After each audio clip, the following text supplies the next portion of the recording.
Jeanne Marie Tripplehorn is an American actress. She began her career on stage, acting in several plays throughout the early 1990s, including Anton Chekhov's Three Sisters on Broadway. Her film career began with the role of a police psychologist in the erotic thriller Basic Instinct. Her other film roles include The Firm, Waterworld and Sliding Doors. On television, she starred as Barbara Henrickson on the HBO drama series Big Love and as Dr. Alex Blake on the CBS police drama Criminal Minds, and she received a Primetime Emmy Award nomination for her performance as Jacqueline Kennedy Onassis in the 2009 HBO movie Grey Gardens. Tripplehorn was born on June 10, 1963, in Tulsa, Oklahoma. The daughter of Suzanne Ferguson and Tom Tripplehorn, who was once a guitarist with Gary Lewis and the Playboys. Her parents divorced when she was 2 years old.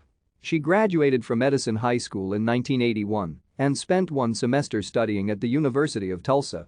She performed on the local television shows Creature Feature and Night Shift. Thank you for watching. Like and subscribe if you would like to view more of our videos. Have a nice day.